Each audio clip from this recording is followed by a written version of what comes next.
The Kaduna State House of Assembly's ad hoc committee investigating the management of finances and assets of the state under the former governor, Nasir El-Rufai, has summoned the state's commissioner for finance. Now, the committee is probing the sale of government-owned properties and loans collected by the government under the administration of the former governor. Now, joining me on the program to shed more light on this and also make sense of this development is Ladipo Johnson, the spokesperson for the new Nigerian People's Party, NNPP, all the way from Abuja. Thank you for your time.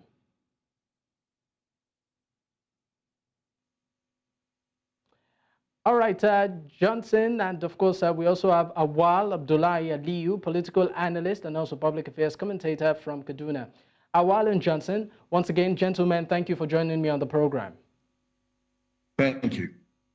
All right, let me start off with you, Johnson. I mean, what do you make of this, what I call it, allegations, against the former governor? I mean, we know the relationship used to be, it's perceived to be smooth. We saw what happened during the election, the current governor, Basani, and of course, the former governor, Rufai, where the former governor did throw his weight behind the governor. But it looks like things are falling apart somewhat. Do you think that is?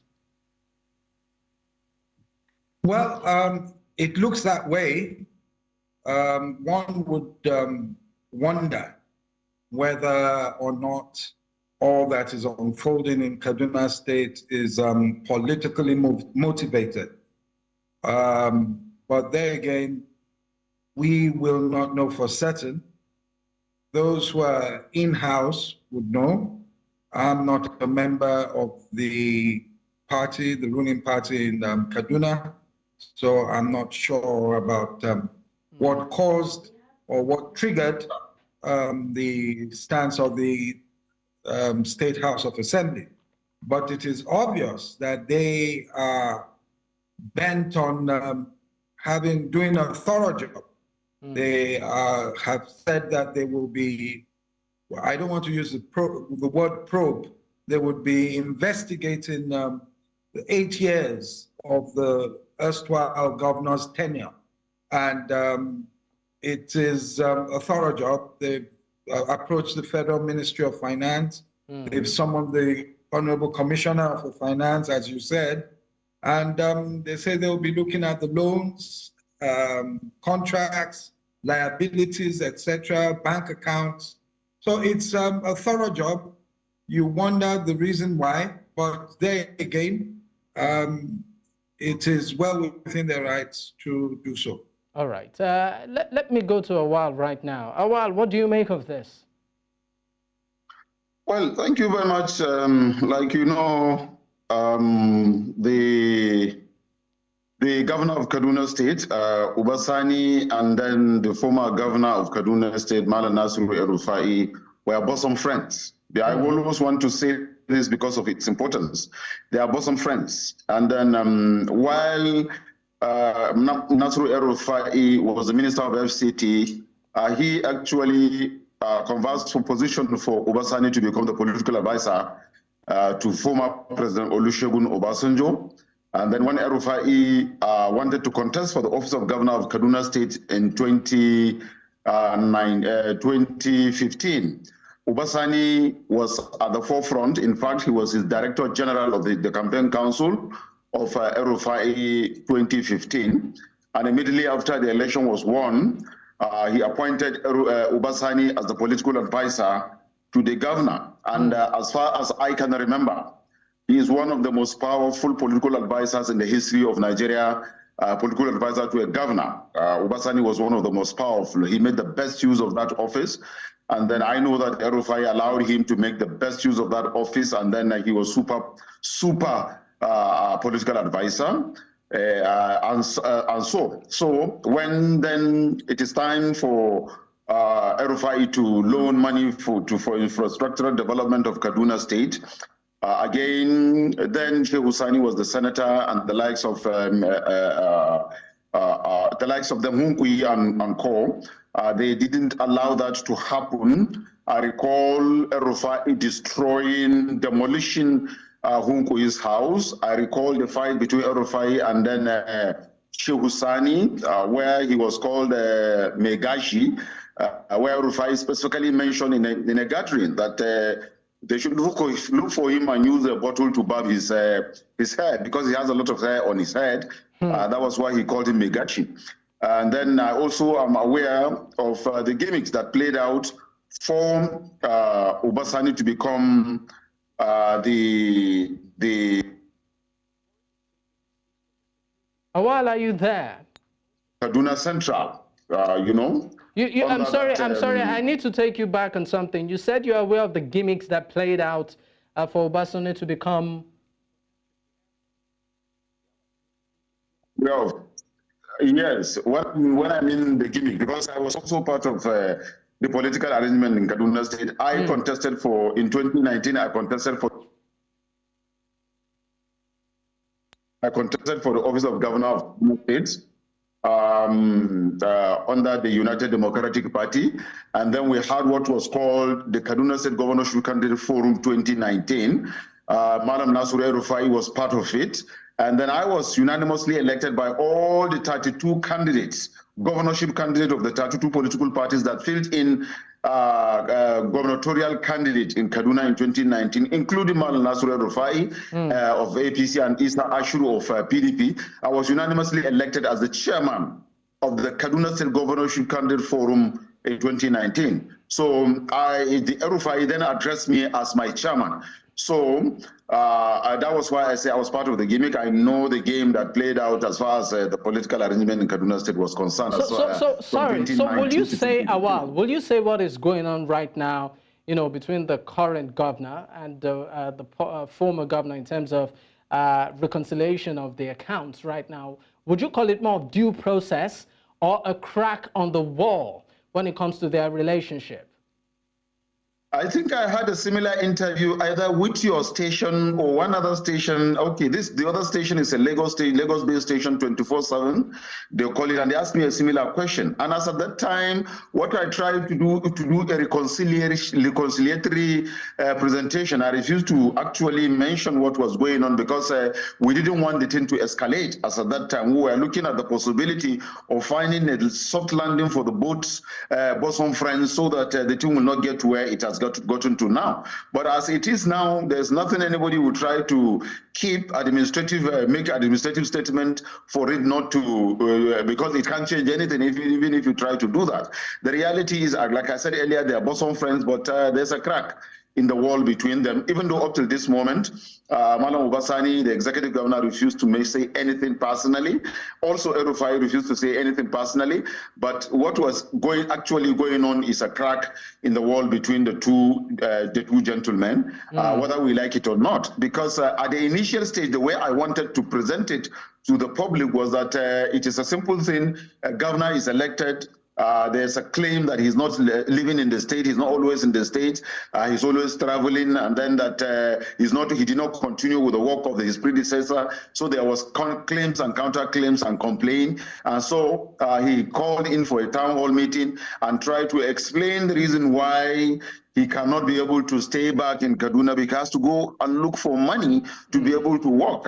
He cannot even pay salaries, and then the works that were done cannot be continued because there was no money, and there's a lot of loan that was received in the name of the state, and then what was coming in is not enough. Almost 60% of what they are getting from the federation account is going into payment, servicing of loan and things like that. And then also the revenue that is being generated internally in the state is not sufficient enough to handle situations. So I try to also make it look administrative, by presentation, but the reality is there's a crack.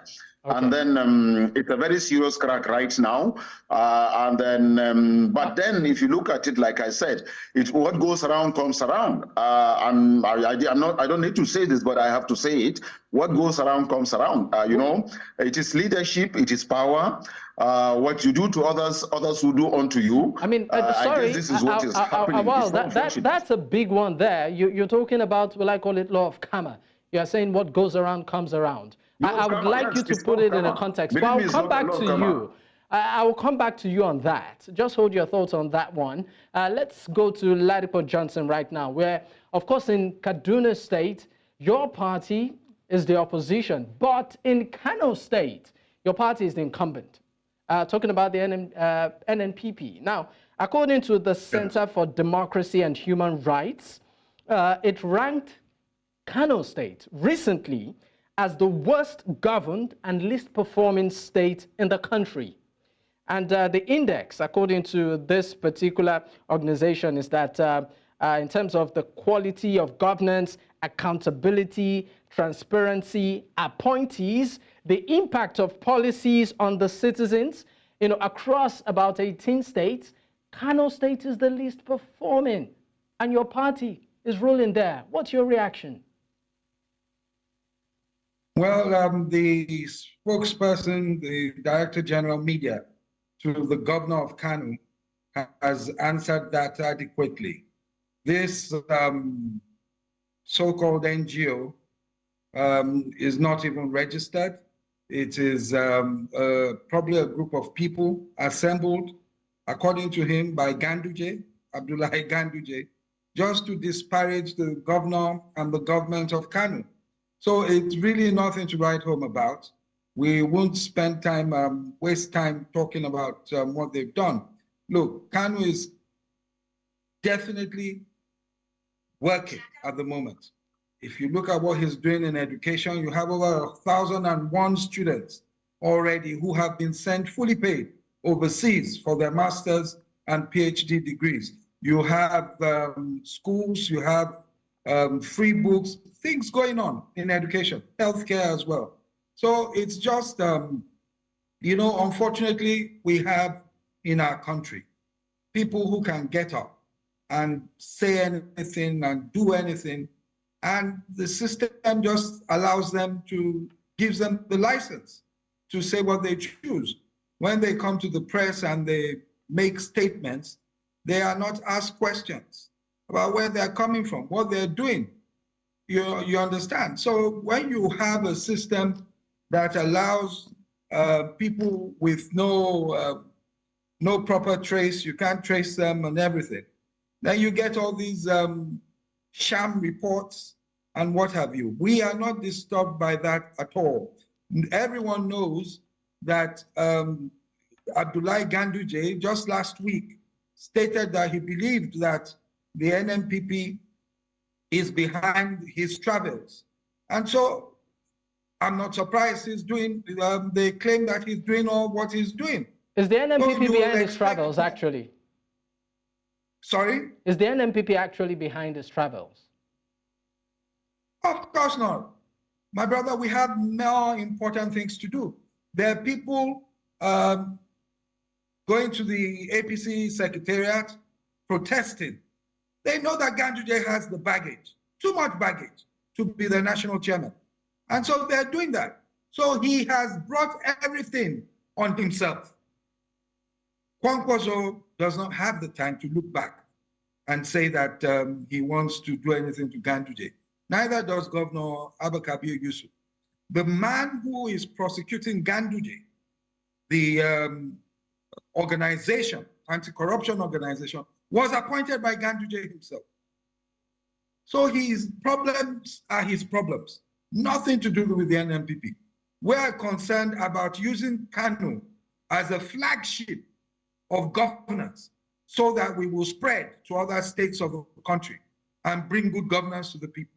We have no time to start to get involved with Abdullahi Ganduje or other people like him. All right. I'm still going to stay within the context. Now, looking at the economy, of Kano State, you talked about the current governor, doing so much, particularly in the area of, you talked about education, a bit of health, the economy. Can you give us specifics as to what it used to be and what it is now?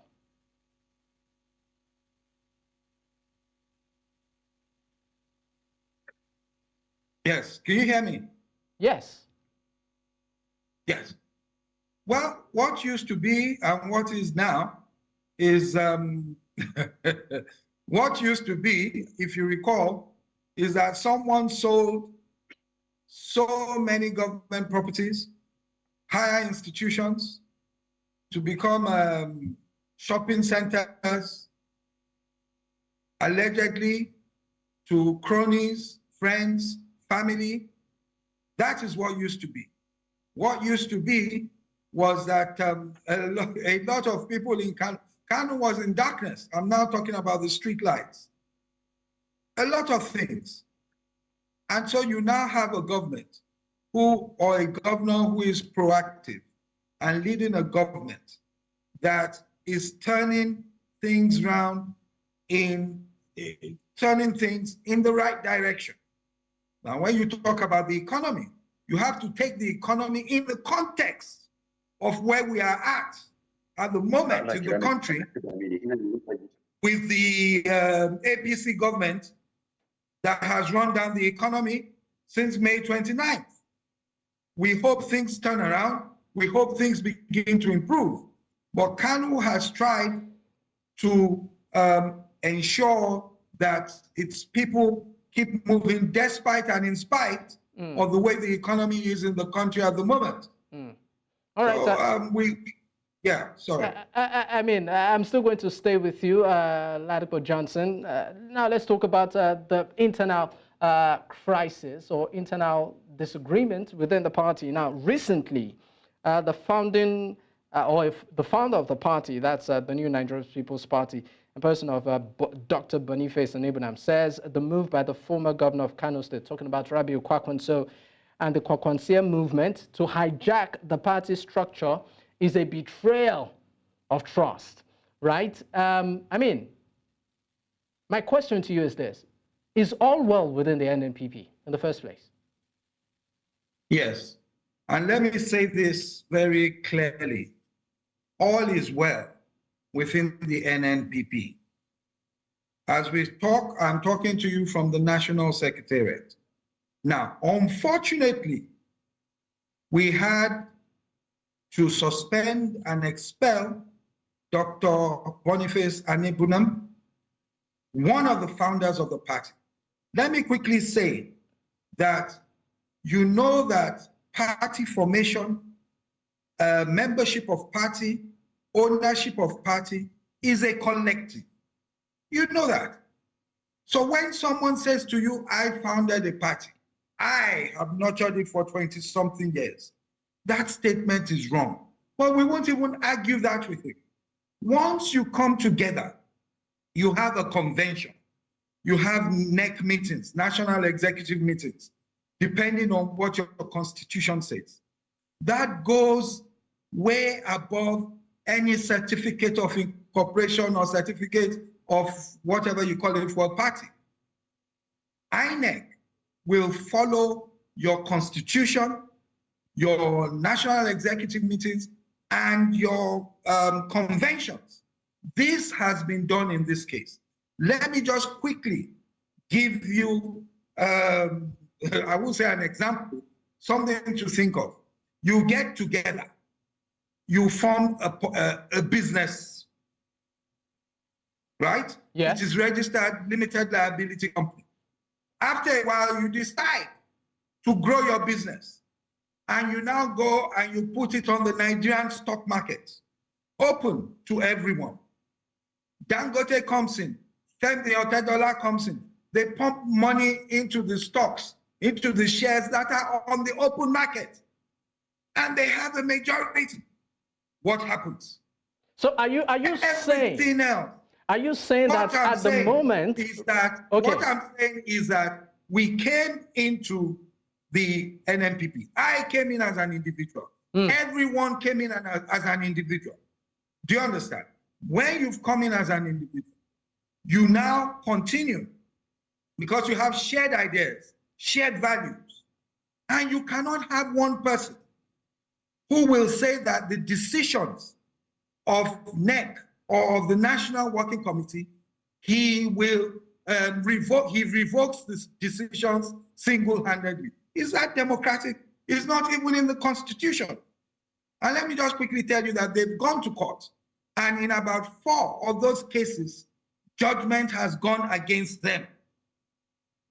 So right what now, they should be telling people when they're talking about factions, we don't have a faction, is that, oh, we believe we should be. We have been to court, we've lost. We're hoping we'll go to the Court of Appeal. As it stands today, the status quo today is that the NNPP is the NNPP. Unfortunately, Dr. Nebunam, Major Agbo, Tokumbo, Minister Aluko, Topa Aluko, etc., are out of the party. On the 6th of April, we had our convention. On the 5th, we had our NEC. INEC was there. So if I'm to get you correctly, the founding or the founder of the party, talking about Dr. Nebulam, is now out of the party. One of the founders of the party, and the names you mentioned are no more party members based on unanimous decision by the Kwankwaso group. Not by the Kwankwaso group. Okay. You see, you have to get this right. There is no Kwankwaso group, Kwankwaso faction. There is no Kwankwaso faction. There is NNPP. Ladipo Johnson happens to be the National Publicity Secretary at the moment. If I choose not to be a member of Kwankwasia, I am not a member of Kwankwasia. I will still be in my position. Do you understand? Yeah. There is no, you understand? The party is recognized at the moment by INEC. The same Major Agbo you are talking about is the person who announced the suspension and expulsion of the first set of people and the dissolution of about 13 states. So he was a national, I'm sitting right here, I'm on his seat, and in his former office. Do you understand? So the rule of law has prevailed.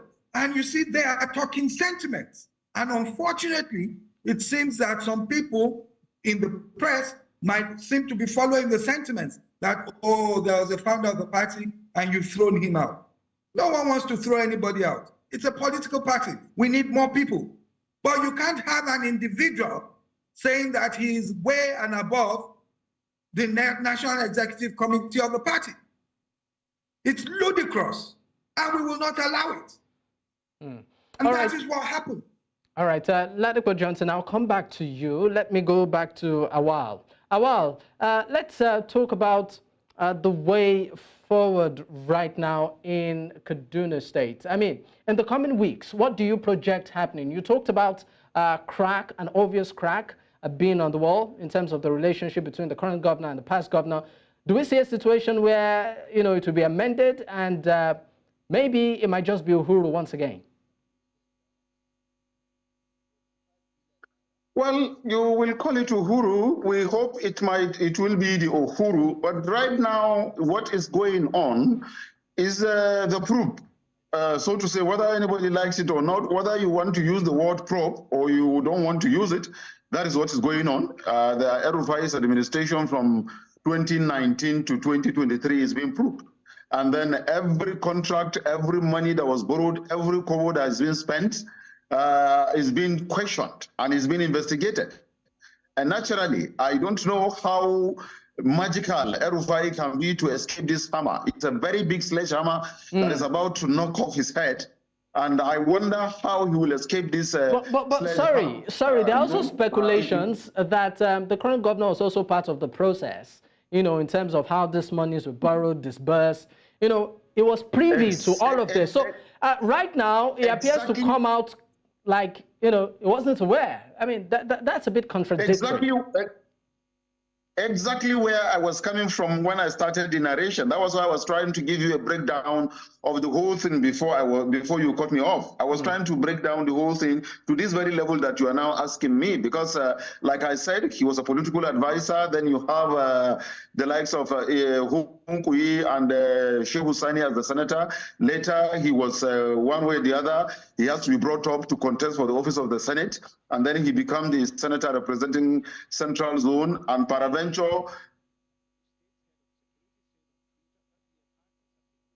becomes the, what do you call it? He now becomes the chairman Senate Committee on Banking and Finance, and then an insurance, which directly deals on issues that has to do with monies, loan, banking, and whatever that has to do with money. as far as the Senate of the Federal Republic of Nigeria as at that time is concerned, which means any money that is coming in, is being approved, is going out or anything like that, his committee had to be in the picture, it has to be in the know of it. And then it was under his leadership of that committee that most of these monies were being borrowed from by the El-Rufai's administration. And we also heard where he himself was defending these loans in the Senate. But then what happened is this: we have to also be fair to him. Yes, he was part of the process. Yes, he's part of the loan and what have you, but then he is not an executive of Kaduna State as at the time those monies were being loaned and then the monies were being used. He's not an executive. He's a senator of the Republic from the Kaduna Central Zone, but he's not an executive of Kaduna State government. So therefore, he's not part of the decision he's not part of the decision and the execution of how the monies or those loans were spent. So it is possible. It is also 75% possible. He does not know how the monies were being applied, where they go to, how much is being spent on what. Even if he comes to know he comes to have the idea of, okay, so-so contract is being given at the sum of so-so amount. He may not know the nitty-gritty of the contract because he's not in the Executive Council of Kaduna State. He's a senator representing Kaduna. He's just doing what he's doing. He's just doing his own work, representing the people that elected him in the Senate in Kaduna State. So you need to be fair to Obasani as well, because yes, everybody is saying that he knows he's part of it. Yes, he knows he's part of it. But I repeat, and I want Nigerians to understand this very, very well, that even though he is a senator, he is chairman, Senate Committee, Banking, Finance and Insurance, and he is the one that stood for Kaduna State government to get these laws, most especially the ones that had to do with approval from the Senate or National Assembly, but yet he is not an executive member of Kaduna State government. He's not in part of the execution of the spending or usage of that money that was loaned. So he may not necessarily know how the money is being applied, on what, how much, who got what, or how is this or that being done. Okay. So possibly that was why he had to stand up to defend some of this budget. But now, as an executive governor of Kaduna State, he is sitting on the hot seat. I guess it is now he is seeing and realizing what actually transpired and what actually happened while he is a senator, you know, representing Kaduna, and then a chairman of the Senate Committee of Banking, Finance and Insurance. All right. It is now he's realized, because he's on the sort of hot seat right now, and then all the blames is now going to him. If anything is done right, he is the one to answer for it. Okay. If anything is wrong, he's equally the one to answer for it. Okay. When the Kaduna State stakeholders begin to make noise, and everybody in Kaduna begin to make noise about the execution of the governance, about how he's been perceived to be running the government of Kaduna State poorly according to the perception of the people, and that was why he had to call a town hall meeting to explain himself, because now he's not accountable to El-Rufai. No, he's accountable to the citizens of Kaduna State. Okay. Those that elected him and gave him the responsibility of leadership. He's accountable to them. So he has to tell them what is happening in the government. He has to tell them what is in the account or the coffers of the government. He has to explain how much he is receiving. He has to explain how much he's paying salary. He has to explain how much is the balance. He has to explain the cost of the loans. Well, I'm sorry, like I might just need to interject here. He did that with the best of intention, but later on, I guess, didn't escalate it at the initial state. Okay. I still insist at the initial state. We're pressed for time. Administrative, and I'm sorry. Totally believe it. I'm sorry, I might just need to interrupt you a bit. But before we close the curtains on the first half of the show, I would like to go back to Ladipo Johnson. A quick one to you, a straightforward question. As of this moment, who is the legitimate leader of the NNPP? And also, what's the relationship with Alhaji Rabiu Kwakwanso and the ruling All Progressives Congress?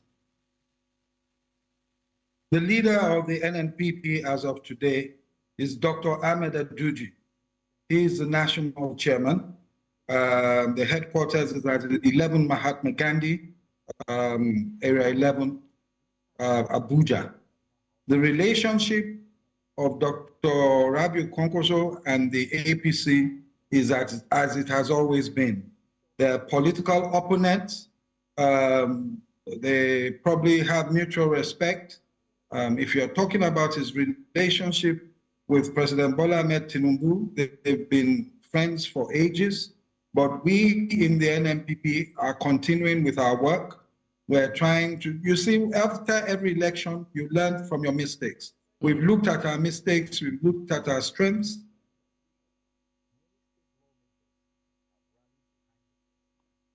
Ladipo Johnson, are you there?